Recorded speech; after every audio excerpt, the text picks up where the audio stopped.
Ai nostri microfoni l'allenatore del Castiglione Massimo Bracali al termine della partita che la sua squadra ha vinto per 6-2 contro il Forte dei Marmi, una vittoria fondamentale per la corsa salvezza, 3 punti molto importanti al termine di una gara anche ben giocata nonostante il vantaggio iniziale, poi lo svantaggio per 2-1, il pareggio e poi alla fine ha vinto meritatamente la squadra.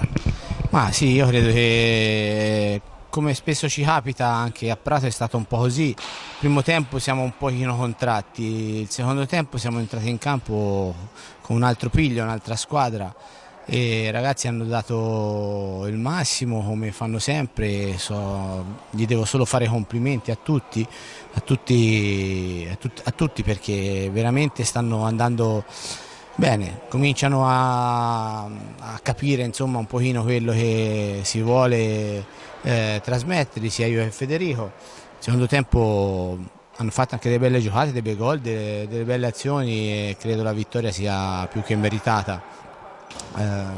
Dico solo di continuare così, di fare sempre prestazioni di questo genere, che i punti arriveranno, e di salvarci abbastanza tranquillamente, spero, e poi il prossimo anno vedremo insomma cosa verrà fuori. Ma non si sa, vediamo di fare una squadretta un pochino meglio. Anche perché, ripeto, come soprattutto questa sera abbiamo visto nel secondo tempo in particolare, una volta che raggiunto il pareggio la squadra proprio si è sentita liberata come da un'oppressione che la attanagliava nel corso del primo tempo. È andata in vantaggio 2-1 per il Forte dei Marmi, ha raggiunto il pareggio, poi dopo è venuta in scioltezza una vittoria che alla fine poteva essere molto più larga. Sì, si sa, quando le annate nascono male fai una serie di sconfitte consecutive, poi nella testa ti entra qualcosa sicuramente di negativo. Dobbiamo invertire la rotta, ora abbiamo fatto 2 belle vittorie, cercheremo di faremo sicuramente una bella settimana tranquilla. Mi dispiace solo per Diego Guarguaglini, tra l'altro oggi abbiamo giocato senza di lui che comunque è una pedina fondamentale per la squadra.